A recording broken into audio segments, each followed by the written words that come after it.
So, Joe, welcome to Sentientist Conversations. It's great to have you here.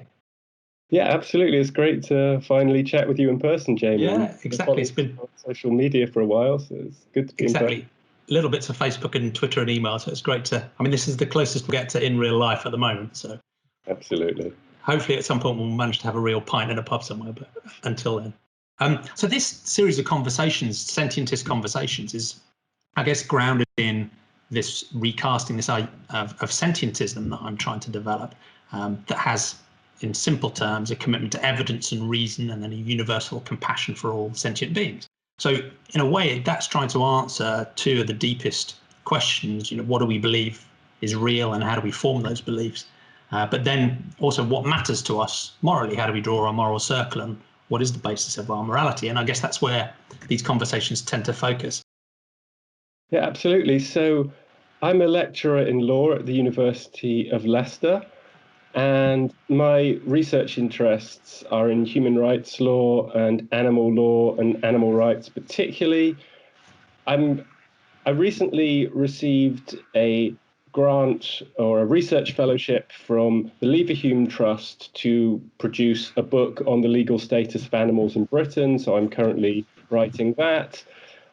I also work with various animal law organisations, both in the UK and other countries. And my primary area of research interest really is how to improve the status of animals in our legal systems and how to challenge some of the anthropocentric biases in law that act as a barrier to advancing animal interests.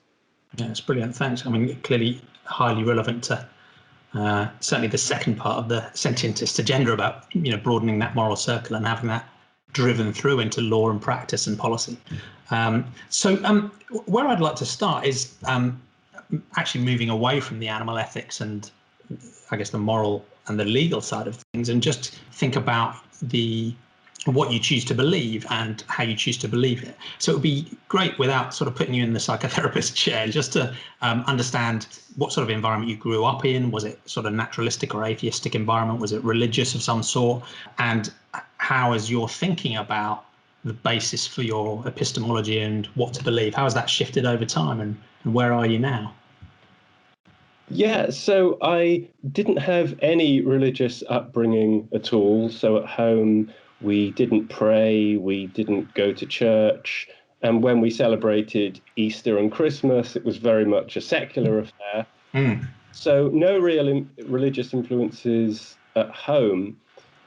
I didn't go to a religious school either. However, in the 80s and 90s, I think that Christianity had a bit more of an influence in public education than I suspect it does at the moment. So in assemblies, we would sing hymns and we would have prayers. The local reverend would come into school. We would go to the local church. And sometimes we would also have Christian groups and individuals come into our classroom with guitars. They would sing songs. They would tell us Jesus loved us and so on. And I have to say, when it came to the prayers and the hymns, I didn't think much of them. They were sort of rituals for me. But I did object, even as a young child, to Christian individuals and groups coming into school to preach Christian virtues to us, to proselytize. And I sort of objected to that really on two grounds. On the one hand, I sort of saw it as attempted indoctrination to reach impressionable young minds. But I think my even more fundamental objection was I just didn't see it as appropriate. The school I was in wasn't a Christian school. And in fact, we had children from different backgrounds. We had Muslim kids, we had Hindu kids, Sikh kids, and of course atheists as well. Yeah. And it struck me as highly inappropriate that we were being exposed to only one viewpoint.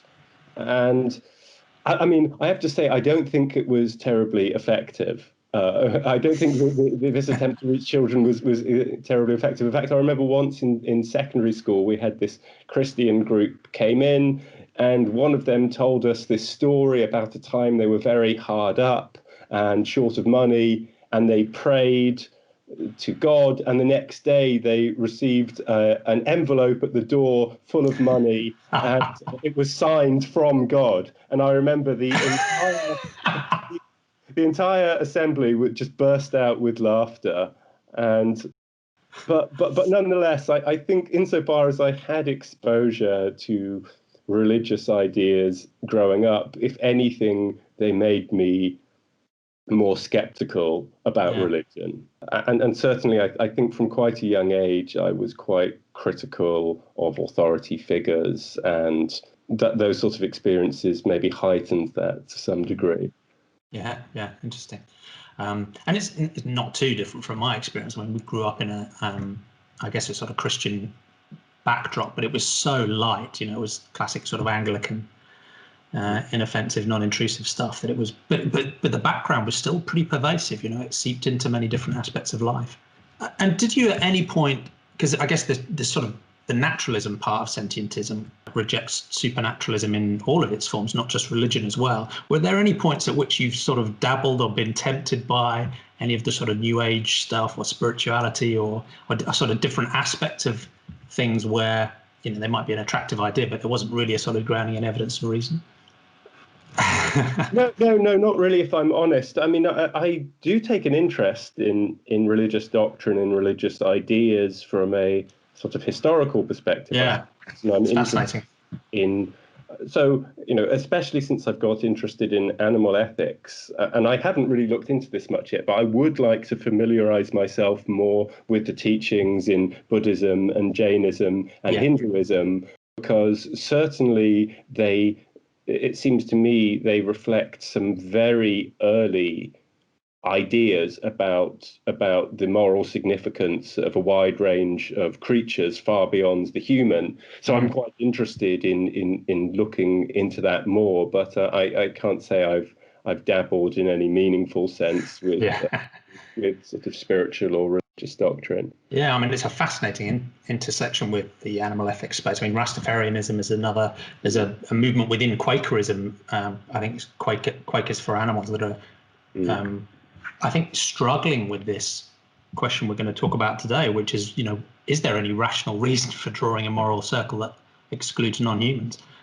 So yeah, there's a fascinating intersection, and it's certainly not all negative. There are some negative aspects about religious belief and its implications on animal ethics, but there's often a very deep, rich compassion that goes beyond the human species as well, and many of the religions you've mentioned, sometimes despite their own misgivings about how solid the evidence is for a religious worldview, is that they're very nervous that without some sort of supernatural perfect judge telling us what's right and wrong, and maybe even giving us a reward or a punishment after we're all done, they're nervous that there will be no basis for morality or ethics at all.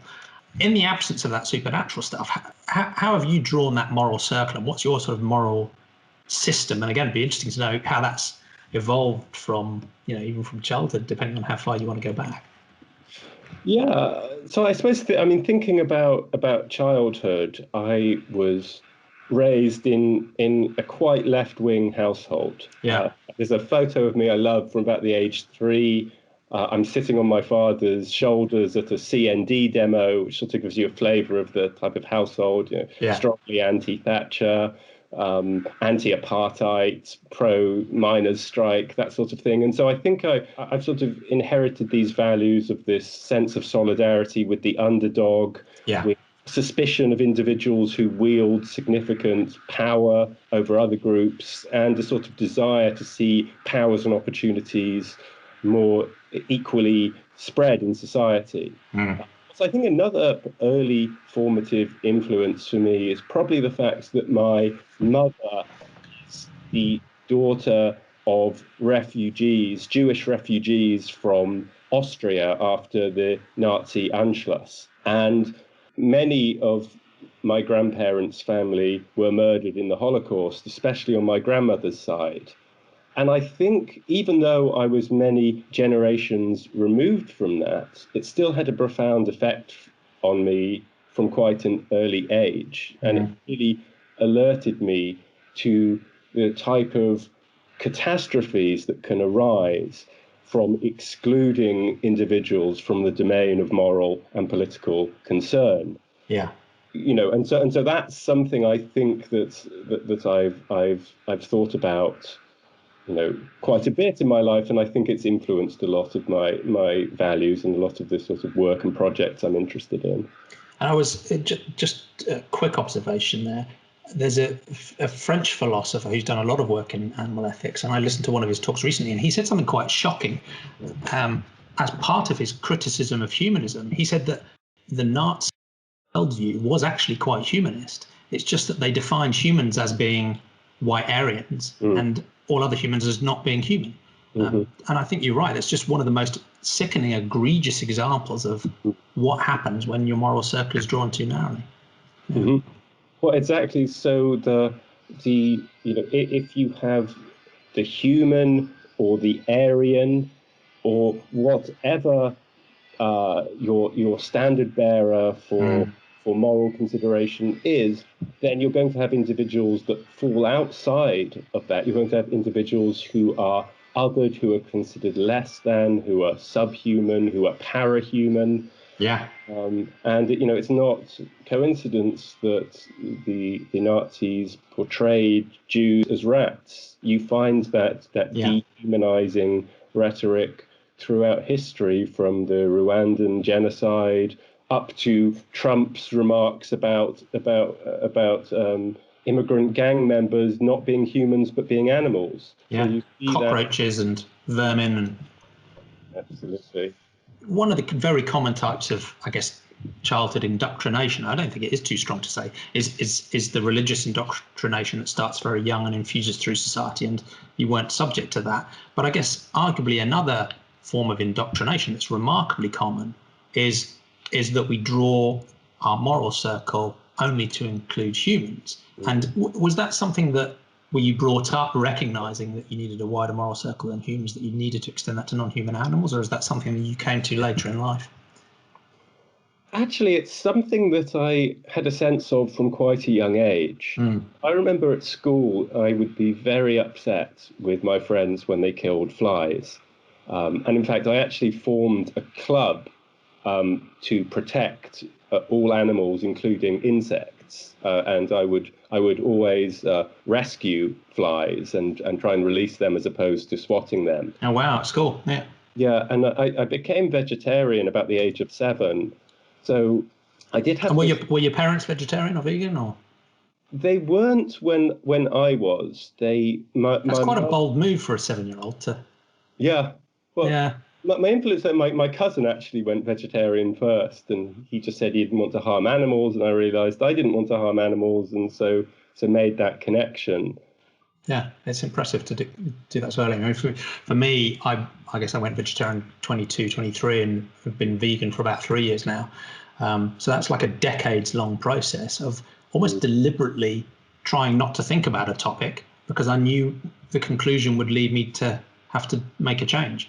And it's sad it took me that long, but I guess it's a marker of how deep that indoctrination can go, that when you're taught almost from birth, as most people are, that it's completely normal to harm and kill other sentient beings for our pleasure.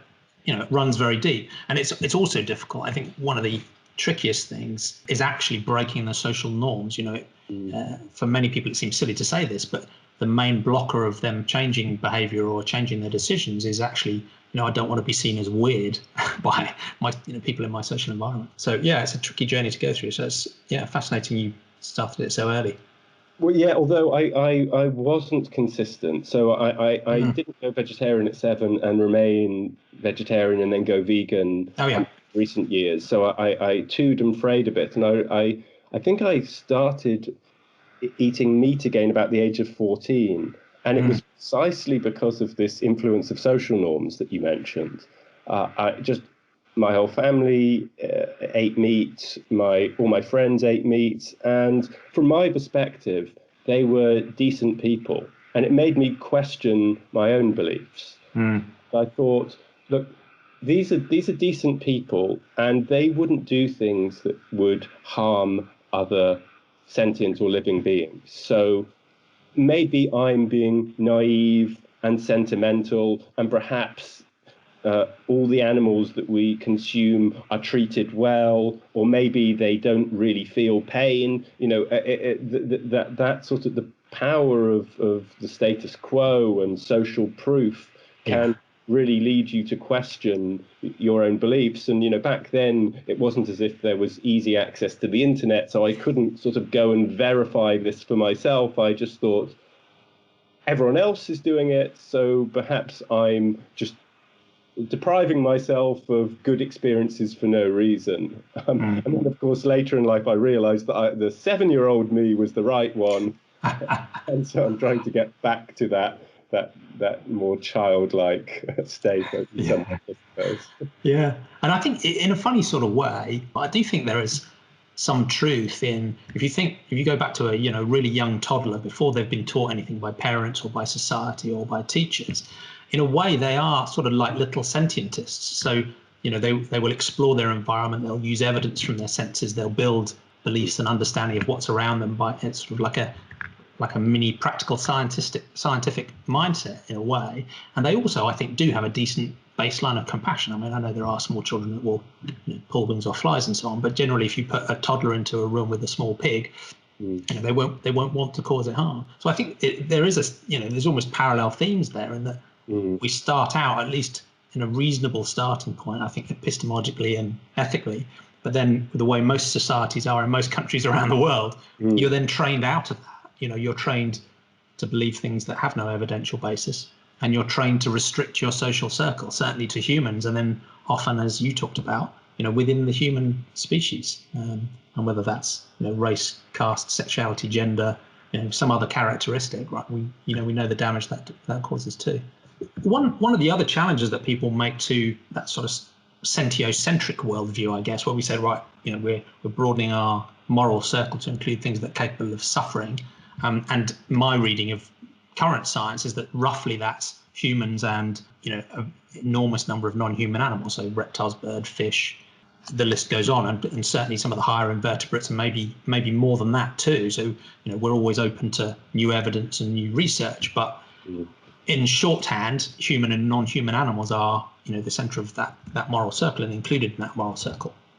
Although you could fight over sea cucumbers, I guess, seeing as they have no nervous system. But roughly, human and non-human animals. But some people will criticise that worldview and say that's actually too restrictive. And some people will go to a biocentric worldview that would add plants, for example. Others would go even further to a sort of ecocentric or a holistic worldview that would say, actually we need to think about the entire environment, rocks, plants, rivers, ecosystems, everything having some sort of direct intrinsic moral consideration. And personally, I'm sort of open-minded about those things, but my nervousness is that quite often what seems to happen, and I don't want to unfairly characterize the average environmentalist, but they seem to jump very quickly from having a concern for humans, which is partly what drives the concern about climate change and environmental destruction. And they jump to having a very broad moral circle where they're willing to grant rights to rivers and, protect ecosystems and think about species diversity, all of which are important, but none of those entities or classifications are capable of actually suffering themselves. But they quite often seem to jump or skip non-human animals, both in the wild and farmed. So the average environmentalist seems to have, in practical terms, more concern for a mountain or an iceberg than they do for a sentient pig in a factory farm. So what's your sort of perspective on those sort of even wider moral circles, biocentrism, ecocentrism, those types of things? Yeah, that's a great question. And I have to say, I broadly share the view you just articulated. So I tend to think about moral status or moral standing as relating to interests. Yeah. And so I tend to think that in order to have interests, things have to go better or worse from your perspective. And so I tend to draw the moral line, at sentience provisionally, although like you, I'm open to the possibility that it could be extended further. And I very much agree with your concern. I think you put it nicely on social media. You talked about we should have an expanding moral circle, not a moral donut, where we leave out segments of sentient beings. And just because they're convenient to us, yeah. Absolutely. And I gave you an example, actually, of a court case I read from Ecuador. I have a PhD student who's looking at the question of personhood for ecosystems. The Ecuadorian constitution grants rights to Mother Nature. And there was a case involving a pig slaughterhouse, and the refuse from the slaughterhouse had polluted a river, or may have polluted a river. And so the court was adjudicating whether the slaughterhouse had violated the rights of nature. And I'm absolutely in favor of those sorts of those sort of legal claims and that sort of framework for both instrumental reasons and I'm open to the idea there might be inherent reasons to protect the environment as well.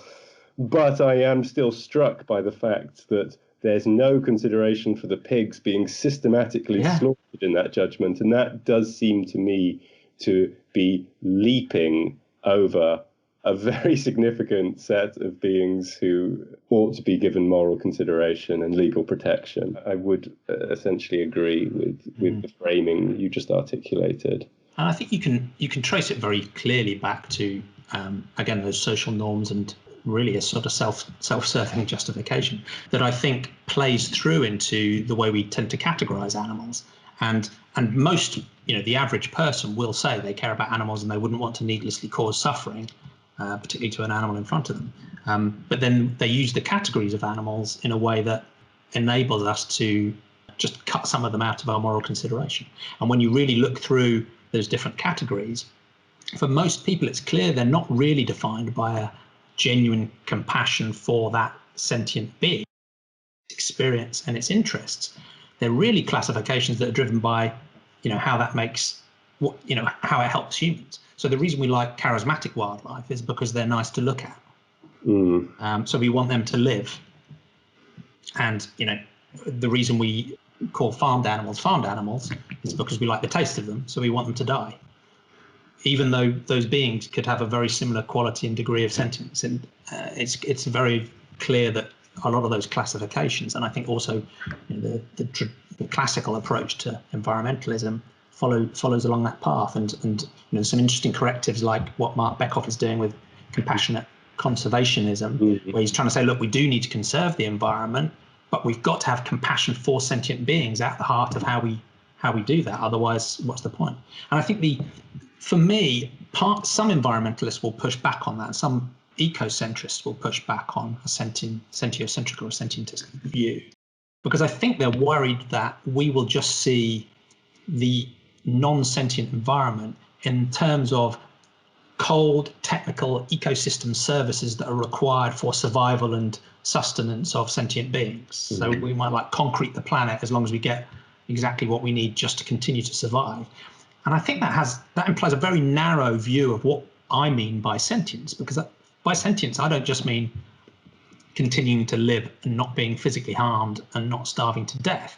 I mean the full range of possible sentient experiences, which includes reveling in nature, the aesthetic appreciation for nature, a sense of wonder and connectedness and awe. So I don't want some tightly controlled, narrowly managed environment that is just there for us to live and survive in. It needs to have a rich appreciation for it. So in that sense, I don't think my personal sentientist view sees the non-sentient environment as deeply and richly and critically important, but only because of its relevance to the experiences of sentient beings.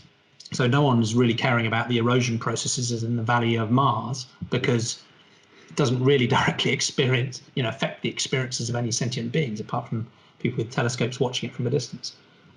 Whereas valleys and rivers and ecosystems and diversity and habitats and things that are going on here and climate change are important morally, specifically because of their impact on the experiences of sentient beings, including humans.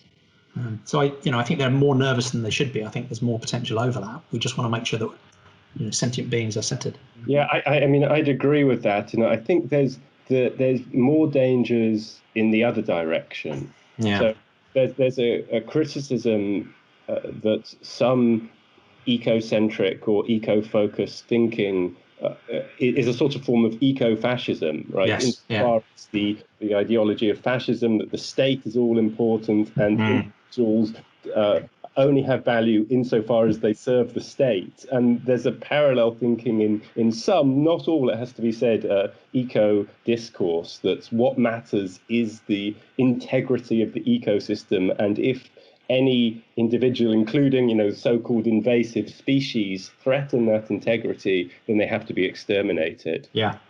And so I certainly think locating the source of moral value as primarily being in the individual sentient units of psychological connectedness in that ecosystem is what should be of primary concern. But again, with the proviso that you said earlier, that I am still open to the idea that there might be types of value beyond instrumental value that can be ascribed to ecosystems or non-sentient biological entities. And there are these sort of interesting thought experiments in the environmental literature, such as, what if you were the last person on Earth? As you're dying out, would it be okay just to cut down the last tree, sort of thing, and just destroy the last piece of the natural environment, say? And I don't really know what our intuitions tell us about what the right answer to questions like that is, but I do think that, imagine there's a beautiful planet but inhabited by no one. If you could press in a button and explode it and it wouldn't have any effect on any sentient beings, would it be okay for you to press the button, or should you abstain from pressing it? And I certainly think that you could give rational arguments to say that it doesn't matter that you press the button, or plausible arguments consistent with other moral views. But I think they probably raise enough of a concern just to say, okay, maybe all else being equal, we should have a precautionary principle that we should afford some type of intrinsic or inherent value to natural entities. But I think my nervousness is when they take priority over the individual sentient beings. Yeah, agree. And I think, I take quite a hard line on the instrumental approach, partly because I think something being instrumentally important can still be very, very critically important. It doesn't mean it's not important in its own right. And I think even in those thought experiments, our intuition that makes us think that would still be wrong to do is partly driven by the fact that, that last tree potentially in a long period of time maybe could be part of a biological evolutionary process that would generate new sentient life, or that beautiful non-sentient uninhabited planet maybe could at some point be experienced by a sentient being that would. So I think sometimes our intuitions are because we're sort of breaking the bounds of the strict thought experiment, and we're thinking, but actually, why would we want to do that? But I think, we're pretty much aligned on that front. I take a slightly harder instrumental line. Well, I think so too, but I think that there should be space for some humility as well, and just it's entirely fair.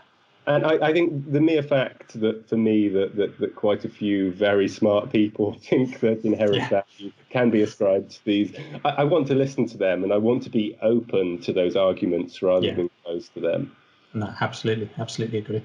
And I think that's an important thing that I need to remind myself of quite continuously, is that if you're going to have a naturalistic worldview, you need to be open to new evidence and new ideas all the time. That's sort of the point, right? The last thing we want to do is get trapped in our own version of dogma. My only dogma is a commitment to openness to evidence and reasoning. So. Yeah, and of course, and that has to include openness to religious arguments as well. Because, for me, being an atheist simply means I lack a belief in God. Yes. I don't have the view that there is no God. I simply haven't been presented with any evidence or argumentation that's persuaded me there is a God. Yeah. And so it's dogma that should be the focus of the concern. Yes. primarily. The sort of concern about religion for me is only that I think that religious thinking, although many religious individuals are critically minded and anti-dogmatic and open, and the inverse is also true of non-religious thinkers, I think probably on balance religious thinking tends towards, or at least amplifies, the possibility for dogmatism more than it challenges it. I do want to make clear, though, that these views on religion are really just my personal beliefs. I wouldn't want to be part of a movement that is excluding of religious people. And I think when one looks at animal rights and animal law scholarship, many of the greatest thinkers have been of religious backgrounds. So I think, for example, I don't know for certain, but the late animal rights philosopher Tom Regan, but I think he was a Christian because he made allusions to it at various points. Gary Francione, I think, is a Jain. He's certainly got a statue of Mahavira in his office. I've seen on some interviews with him. The Reverend Andrew Lindsay, as well, of the Oxford Centre for Animal Ethics, a long time Sentientist. I think he used the term back in 1998. So it seems to me that it's that critical thinking and that openness that's the important thing, not the sort of religious affiliation that's of critical importance for animal ethics and animal. And the compassion, as you mentioned, and there is enormous, deep, rich compassion at the heart of many religions. And my personal stance, I think most other sentientists would agree, while being committed to naturalistic ways of believing things, I believe completely in freedom of belief, aggressively in freedom of belief and freedom of speech and openness to those concepts. I guess the challenge is where that, to your point, undermines or restricts compassion or warps an ethical system. And there's an interesting link for me in that is one of the central challenges of a religious system, is that it actually embeds a hierarchy quite often that, by definition, it does have compassion for the suffering and the existence of, certainly humans, but it puts gods, the church, the institution, the priest, quite often puts them higher in the hierarchy. So, I had a conversation with a lovely Jehovah's Witness woman a few months ago who came to my door, and we had an interesting chat, and she was standing there with her 10-year-old son. And I asked her, when it comes down to it, who is more important to you, your God or your son who's standing next to you? And she said, without a moment's hesitation, her God. And that's why, if he needed a blood transfusion to save his life, she would let him die. And she was a deeply wonderful, compassionate person who really cared. But because of that idea about there being something that's actually more important, it warped a good person's ethics into a position where very bad things can happen. And it links in a way almost to the thing we were talking about before with the idea of Eco-Fascism, where if something else is more important than suffering and flourishing of sentient beings, whether it be a deity, whether it be a one-party state, whether it be a Kim Jong-un style leader that you have to worship, or whether it's the environment, that can very rapidly warp an ethical system, restrict compassion, and lead to some pretty bad stuff. So on the one hand, I'm a robust supporter of freedom of belief. People can believe whatever they like, but I don't think we should be accepting of supernatural justifications for causing needless harm or for restricting compassion. But absolutely, I think people with a naturalistic worldview and a religious worldview, where that compassion is universal and genuine, have so much in common and so much to work on together. Yes, I mean I suppose that's my other concern with the sort of religious perspectives, as it were. So if you have a moral disagreement, then you can typically resolve that, or in an idealized scenario, you can attempt to resolve that through good argumentation and evidence. Yes. If you're trying to, I don't know, challenge homophobia, Yeah. You can ask people why they object to homosexuality, and more often than not, you'll find that they're relying on prejudicial beliefs that don't have any grounding in reality, and you can demonstrate that. But if someone says the reason they oppose homosexuality is because it's a sin, then the debate gets a lot more complicated, doesn't it? And you shift from the terrain of worldly facts into a debate about metaphysics and the ultimate grounding of reality. And ultimately, I don't think, I mean, certainly myself, who doesn't have any philosophical training, I'm not the best person to be delving into that terrain. I'd rather just deal with what is in my realm and our collective realm of understanding. Because like with the Jehovah Witness debate, for example, what are you supposed to say when she says God says a blood transfusion is a sin? How can you dispel that on the doorstep? And you can't, because you're right. You either end up in an intractable and ultimately meaningless conversation about metaphysics, because almost by definition their opinion is groundless. So if there is no shared ground, it's hard to have a constructive conversation. So it really just brings the conversation to a close. I had another conversation recently with someone online who just said, well, I was really genuinely trying to understand and be open and listen. And I said, well, what's led you to your religious belief? And it was a personal revelation. So they had a personal experience where they sensed they had a direct connection with a deity.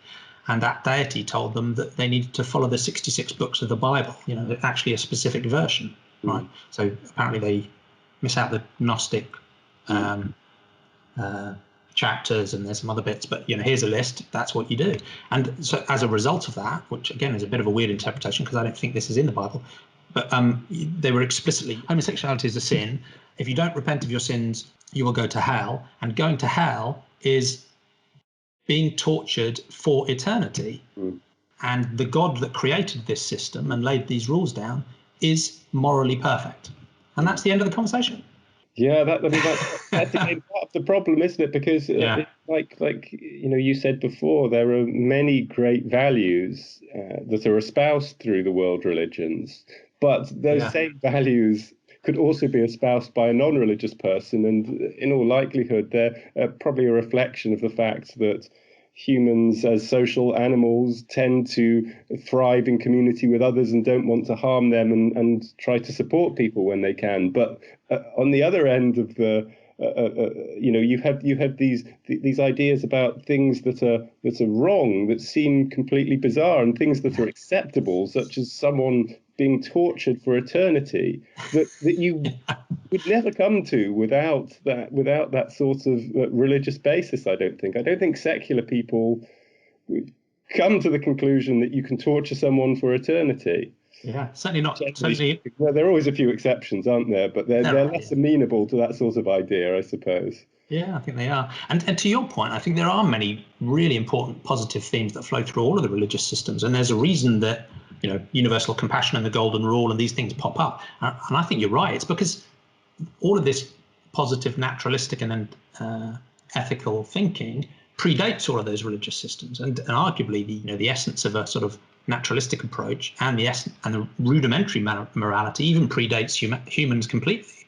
So, certainly animal life before us, in a way, was taking a naturalistic approach. They use their senses to understand the environment and to react and respond. And I'm not saying that, maybe non-human animals achieve the level of reasoning we do, but, I'm pretty sure my puppy over the back here does actually use evidence and does reason about things. But the rudiments of morality predate humans as well. Pack dynamics or kin dynamics or reciprocity or symbiotic relationships.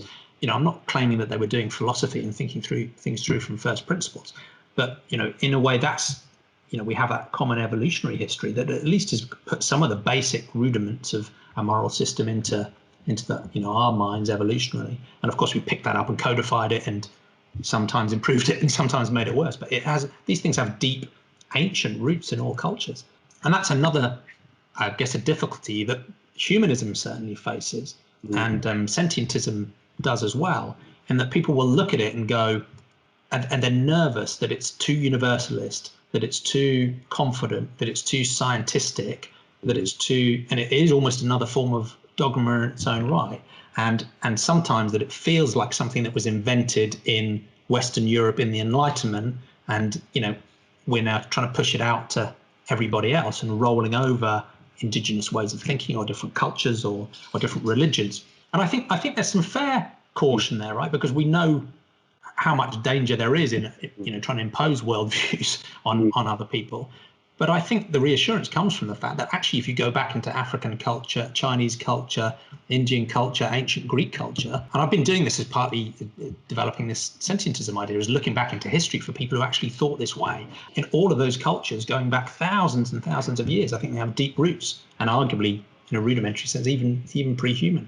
It's right to be nervous about something that purports to be universal. It feels dangerous. It feels like it has a potential for oppression.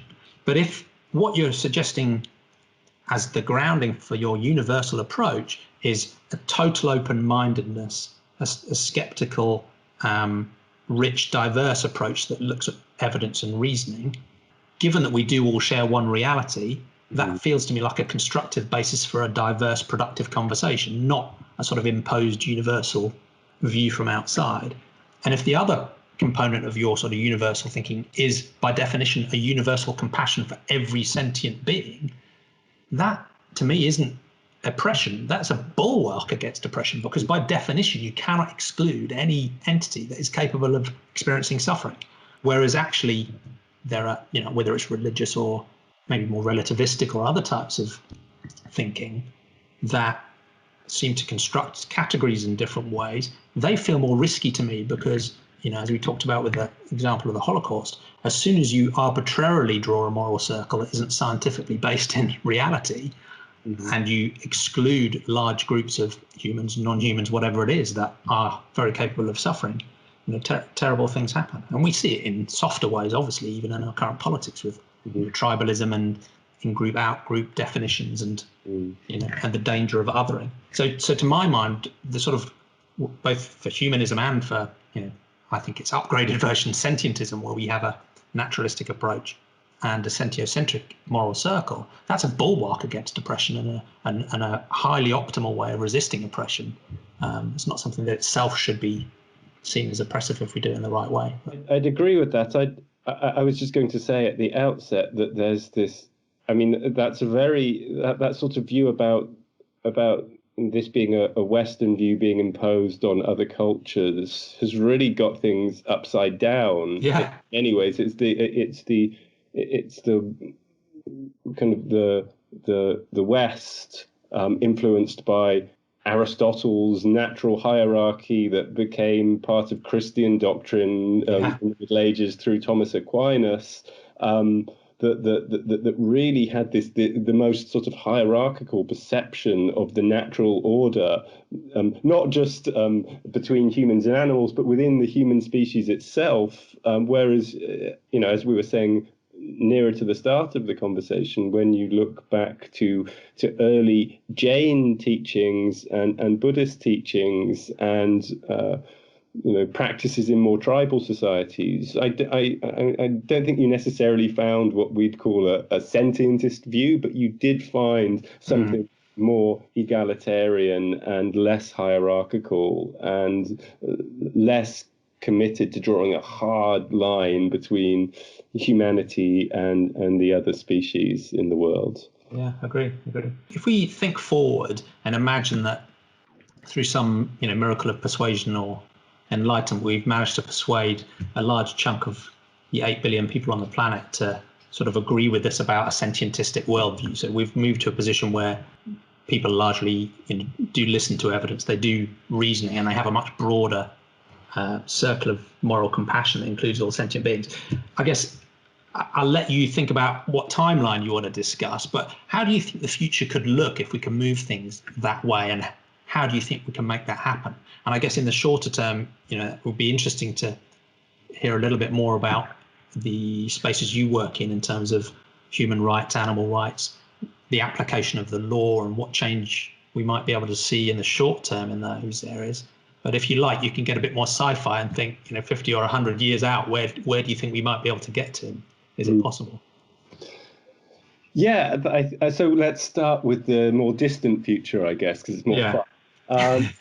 And I think, the existing economic, social, and political order, it's so manifestly unjust in so many different ways that we could be here all day sort of talking about how it can be improved, but maybe just to fixate on the question of the human relationship with other animals and how could that change, and what might a future that is more just for animals look like. And I think in the literature on this, there are sort of three broad frameworks to begin thinking about. And the first is the sort of welfarist framework, as it's often called. And the idea of the welfarist framework is it's okay for us as humans to continue exploiting animals and maybe even killing animals, provided that we do so in a way that gives them a certain quality of life, right? And different welfarists will have different ideas of what the threshold for that good quality of life is. For some, it's a bit better than the way we currently treat them, and for others, it's quite a bit better than the way we currently treat them. So that's the welfarist view. And whilst I'd agree that any improvement in animal welfare is a good thing, I'm not terribly attracted to the welfarist view. I think that the welfarist view's failure to really challenge this relationship of domination that exists between humans and animals, and the instrumental treatment of animals as resources for us, is not just sort of objectionable in and of itself, especially when it comes to the killing of animals, which I regard as relevant to harming animal welfare, and even if it's done harmlessly, because you deprive animals of all the future experiences they could have had. But I also think, in reality, whilst that relationship of domination continues to exist, there's always going to be downward pressure on existing animal standards, and the tendency of individuals to view animals as resources will almost invariably lead to them being treated very badly and receiving very little protection in the law as well. And personally, I think if it doesn't work for farming human toddlers, then it probably doesn't work for farming non-human animals either. Although I did find someone on Twitter last week who was willing to double down and say farming human toddlers would be ethical as long as they had a net positive life and were killed humanely. So it's amazing where people will go to justify animal farming. But yeah, sometimes people bite the bullet in the wrong direction, certainly. Yeah. But fortunately, anyway, there aren't enough of them to be terribly worried about that, luckily. Yes. So a sort of corrective to the welfarist approach is the abolitionist view. Yeah. And according to the abolitionist view, we shouldn't be treating animals as property at all. We shouldn't be killing them. We should abolish the property status of animals and recognize their fundamental rights in our legal systems. And I certainly think this is an improvement over the welfarist model, but some issues that it seems to be committed, at least in its dominant view, to the idea that whilst we should look after existing domesticated animals, we should also spay and neuter all of them and phase them out to the point of extinction. And then after the extinction of all domesticated animals, we shouldn't interact in any significant way with the wild animals on this earth. Maybe we could, take them to the vet every now and then, or leave some food or water out for them, but there can't really be any sort of mixing with them to any significant degree. And so you've got this extinctionist view followed by a sort of global species apartheid. And sort of a segregationist view, and then it's almost like an anti-natalism applied to domestic animals, and the way to get rid of suffering is to get rid of the beings that suffer. Yeah. Exactly, and I don't want to dismiss the abolitionist view, and I think it might be correct, but nonetheless, I do think this idea of extinction followed by apartheid has dystopian elements to it, and it might not be the ideal we could imagine. And so a third view that's developed in the animal ethics literature in more recent times is sometimes called the relationalist view. And the idea here is that we can still maintain relationships with certain domesticated animals. So certainly not the ones we've selectively bred to have horrible lives, but dogs would be the paradigm example of animals maybe we could continue living in mixed species community with. But we would have to abolish their property status, and we would have to reconceptualize our ethical and political relationship to them. So one way this has been conceptualized is in a book by Will Kimlicker and Sue Donaldson called Zoopolis, in which they suggest giving citizenship rights to domesticated animals such that they have access to they have political rights to healthcare, to political representation, and so forth. Work rights if they labour with us in some way, and so from a sort of ideal utopian standpoint. I like this third idea the most. I like the idea of living rich, fulfilling, non-exploitative, mutually beneficial in relations with other species. However, I do also see the force of the abolitionist concern about this, which is given humanity's history of exploitation and instrumentalization of the other species and just the inherent power imbalances that exist between us, will it ever really be possible? Can we trust ourselves? Exactly. And so I see dystopian elements in the abolitionist worldview, and I see dystopian potentials in the sort of more relational view. And in a sense, I'm going to cop out here and say I'm currently agnostic between which of those I want to commit myself to. Well, as people who take a naturalistic approach and are always open to new evidence, I think that's a entirely viable stance of just saying, we're not sure, more research, more thinking required. But you touched on a really contentious topic, even within the animal ethics movement around wild animals, in that, as you implied, I mean, personally, I see the suffering of an animal in the wild as morally salient. I think it's a moral negative, and it's a bad thing. That doesn't mean I know what to do about it. That doesn't mean the answer is easy. It doesn't mean that justifies intervention by humans to feed lions on Beyond Burgers or do contraceptive darting across populations that might get out of control. Okay, so I don't know the answer. I don't know whether we should do anything, but the moral salience of that suffering seems to be real to me. When I watch a wildlife program, it's almost like an animal snuff movie to me to see an antelope get eaten by a lion. And again, I'm very much an amateur in this space, but it does seem that there are different views. There are certain parts of the animal ethics movement that take wild animal suffering very seriously. Again, I think they're prudent about intervention and understand the sheer complexity, and I'm also very nervous about that sort of human hubris about just piling in and making things worse. But they are looking at it seriously as a problem space, at least.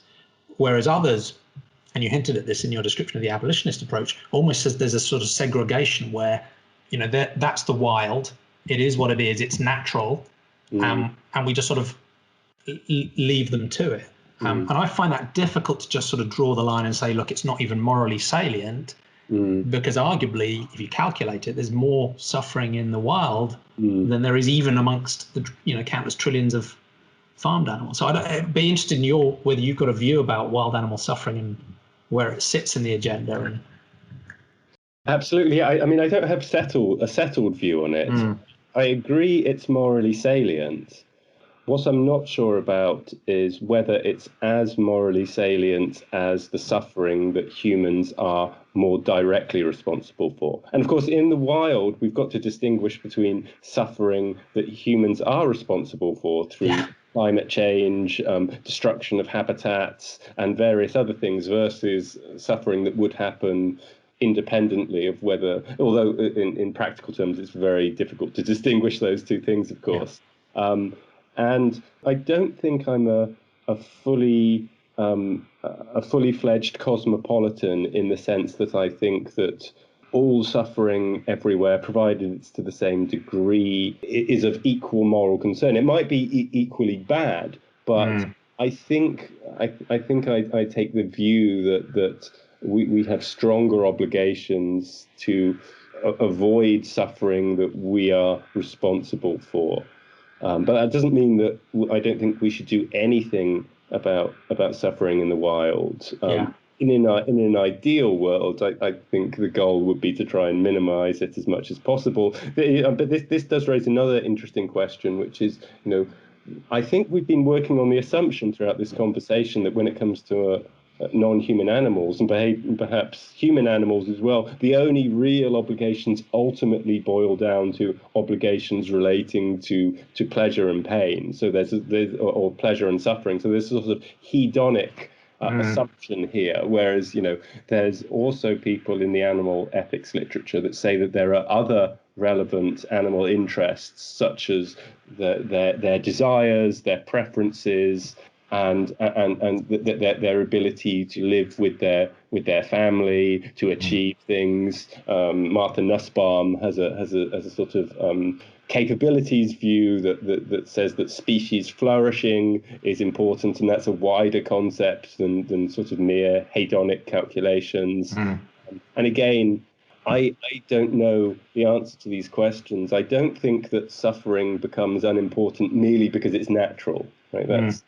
I've never found that's the naturalistic fallacy as far as I'm concerned. I don't think whether something's natural determines whether it's good or not. Agree. But I mean, I guess for all sort of practical intents and purposes, given that humans are inflicting so much suffering on and inflicting so much death on animals, and we're directly responsible for it, it's understandable that's the focus of concern at the moment. Although it is interesting to think about philosophically what one wants to do about because we can sort of think about taking it to its logical extreme where nature is entirely under the governance of benevolent humans, and we've somehow managed to eradicate all the suffering in nature. We've maybe created a sort of brave new world for all the other animals. Maybe we've pumped them full of drugs or something, so that they're living in a sort of, would that be desirable, provided that we'd erased all the suffering from the world, but these animals didn't get any chance to lead lives of their own choosing? I mean, this is another sort of contentious area. To what degree do animals have autonomous capacities? And to my mind, all those other factors that people talk about in the animal ethics community, and again, I'm a rank amateur here, but I sort of parodied it recently by saying, if Bentham was here now and read up on all of animal ethics today, he might say, the question is not whether animals have certain capabilities or dignity or personhood, or and you can continue the list. The question is still, can they suffer? And in a way, that's the way I tend to feel, is that those other things are interesting and they may have value and importance, as long as they don't enable you to exclude any sentient being from your moral consideration. And it feels like sometimes some of those measures are used in that way, again, just to, is there desperately some way we can justify our exploitation of animals because they don't have quite the level of capabilities, or yes, they're sentient but they don't have personhood, or there's this but they don't plan their future lives in a certain way, so great, we can carry on. So that makes me nervous, and I think partly when I think about sentience, it does include pain and pleasure, but I think about it in a much richer range of, I guess, all possible qualitative sentient experiences. So I think of suffering as being, yes, physical pain, but also existential angst and being dumped by your boyfriend and or whatever, any negative experience whatsoever. So many of those other things you listed, I think, family and friends and connection and relations and capabilities and plans being thwarted, actually still all impact on the quality of sentient experience, and so they feed back into the same place. And the same on the positive side, yes, it is physical pleasures, but it's also a sense of connectedness and love and aesthetic appreciation and awe. So when I think about, we can get into the definitions, right, but when I talk about suffering, I mean all qualitatively negative experience. of every type. And when I think about flourishing, I think of all positive qualitative sentient experience of every type. So again, it's not just a narrowly hedonic range, it's the tries to have a richer appreciation of that. I don't know if that helps address those challenges. That makes sense. I mean, I guess just the question is there anything more? Because a lot of people, when it comes to humans, there is more than that. And so, you've got Robert Nozick's experience machine, for example, where he says, imagine you could go into a simulated reality.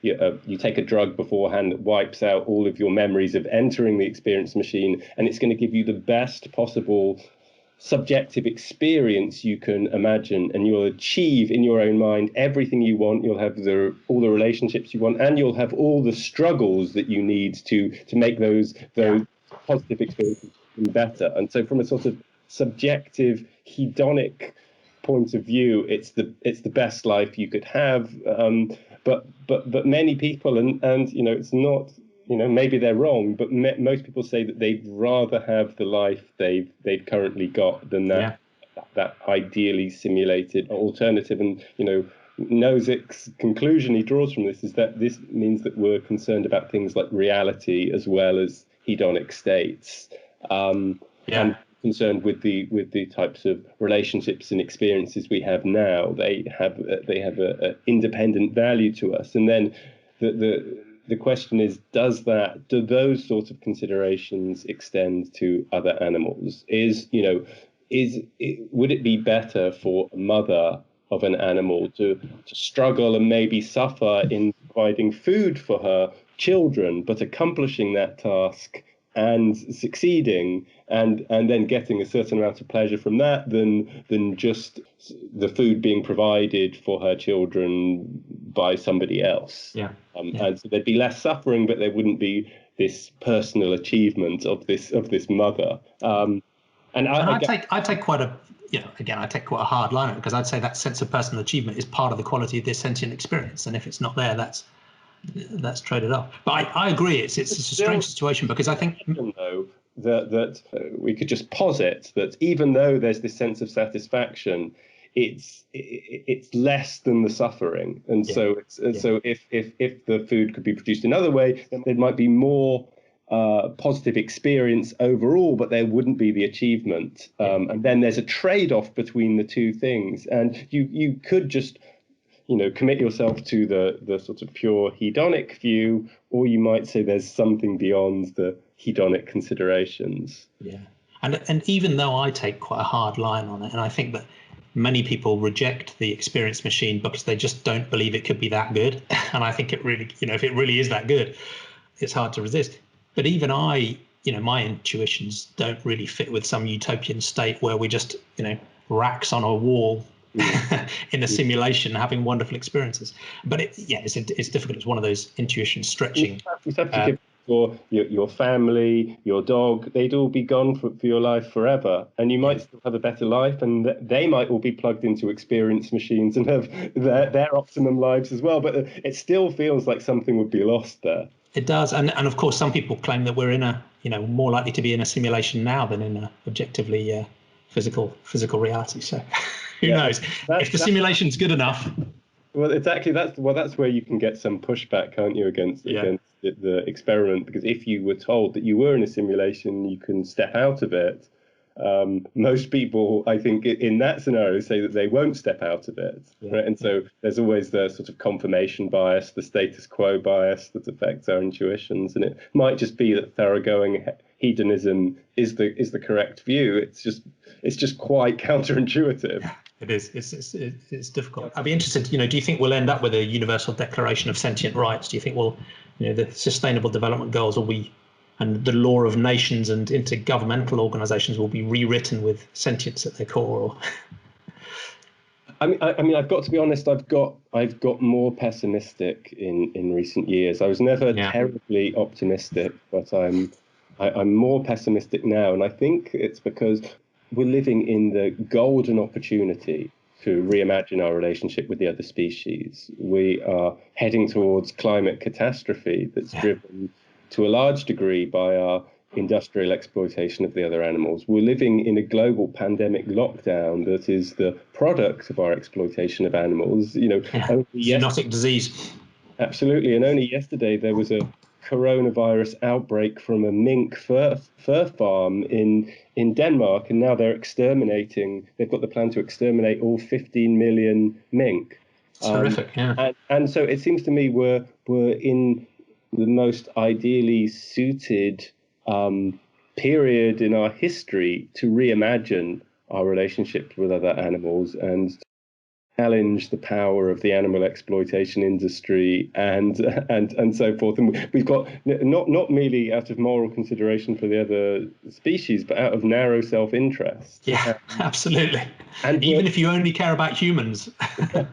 And we're not there. I mean, we are living in a period, I think, of sort of right-wing populist nationalist governments, which really militates against these sort of shifts. But even in more progressive countries like New Zealand, for example, I can't see any development either.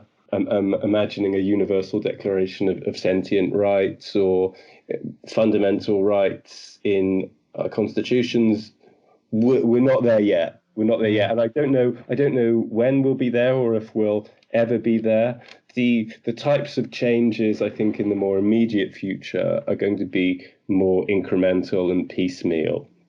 So I mean, one of the areas I'm really interested in is extending legal personhood to other animals, and what we've witnessed in a number of countries throughout the world, including India and Argentina and Colombia, and there are currently also cases going on in the United States, is this move to extend legal personhood, and Pakistan and India as well, to extend personhood to other animals. And there are some interesting developments in that direction, and that's something I'm really interested in exploring. I also think there's scope for extending better legal protections to pet animals in the more immediate future, and to start considering them more in legal terms as members of the family than as items of personal property. I think when it comes to farm animals, of course,